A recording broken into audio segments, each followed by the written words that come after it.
നീട്ട് നീട്ടറ നീട്ടറ നീട്ടാൻ നീട്ട് നിന്റെയൊക്കെ തോന്നിയ നീട്ടണ കൂടെ നീട്ടാനേ പറഞ്ഞു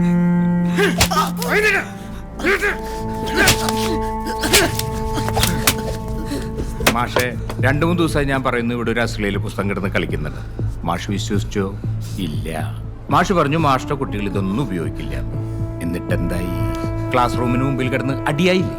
വിളിക്കും മാഷെ, ഇവന്റെ രക്ഷിതാക്കൾ വിളിക്കും.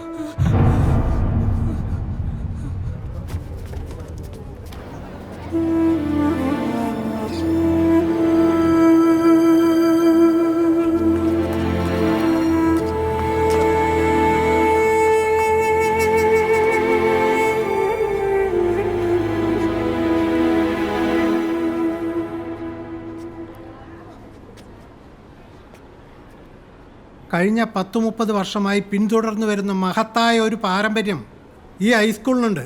ഇതുവരെ ഇത്രയും ഹീനമായ ഒരു സംഭവം ഇവിടെ ഉണ്ടായിട്ടില്ല. 100% വിജയം തുടർച്ചയായി കൈവരിച്ചുകൊണ്ടിരിക്കുന്ന സ്കൂളായത്. അതിലേറെ അച്ചടക്കവും.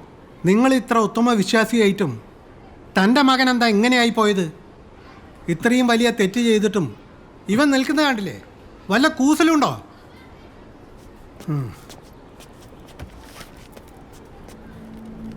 ദാ നോക്കുമോ, ഇതോ ഒരു 15 വയസ്സുകാരൻ ചെയ്യുന്ന കാര്യങ്ങളാണോ ഇവൻ ചെയ്തിരിക്കുന്നത്? അല്ല. അതുകൊണ്ട് തന്നെ ഇവൻ ഈ സ്കൂളിൽ തുടർന്ന് പഠിക്കുന്നത് മറ്റു കുട്ടികളുടെ സന്മാർഗിക ജീവിതത്തെയും ബാധിക്കാം.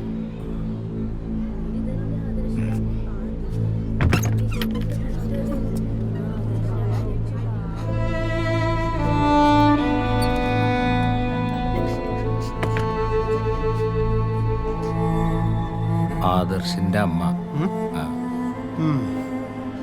അറിഞ്ഞില്ലേ മകന്റെ ലീലാവിലാസങ്ങള്? നിങ്ങൾക്ക് എത്ര മക്കളാ?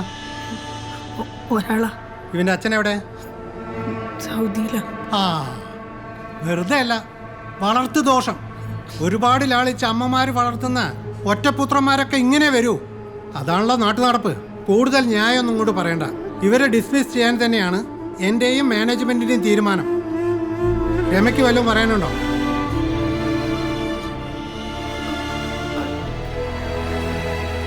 മാഷേ, 10ാം ക്ലാസ്സല്ലേ, എന്തെങ്കിലും ചെയ്യാൻ പറ്റും?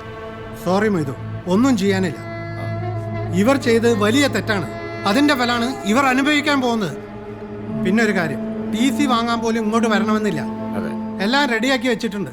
ഒപ്പിടുക, പോവുക, ദാറ്റ്സ് ഓൾ. ഞാൻ ഈ ചെയ്യുന്ന പ്രവൃത്തി കൊണ്ട് നിങ്ങൾ നന്നാവുന്ന എനിക്കൊരു പ്രതീക്ഷയില്ല.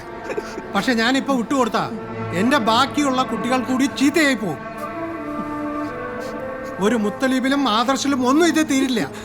ഇവർക്ക് ഇതാരാണ് കൊടുക്കുന്നത്, എവിടെ നിന്നാണ് വരുന്നത് എന്നൊക്കെ എനിക്കറിയണം.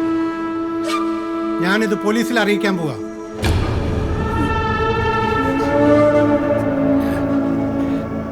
മാഷെ, ഒന്നുകൂടി ആലോചിച്ചിട്ട്. എന്താ ആലോചിക്കാൻ?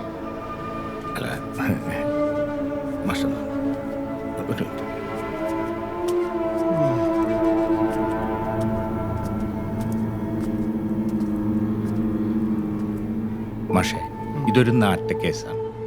പോലീസിൽ അറിയിച്ച തെളിവെടുപ്പായി ബഹളായി. മറ്റു സ്കൂളുകാരുടെ മുമ്പിൽ നമ്മുടെ പ്രതിച്ഛായ തകരും, അഡ്മിഷനും കുറയും. പിന്നെ താനൊന്ന് തെളിച്ചു പറ. നമ്മുടെ കുട്ടികൾ ഇതിനെപ്പറ്റി ഇനി ചിന്തിക്കാനേ മടിക്കും. അങ്ങനെ ഒരു പരിപാടി ഉണ്ട്. മാഷ് എൻ്റെ കൂടെ നിന്ന് തന്നാ മതി. ഓക്കെ, വാ വാ മാഷേ.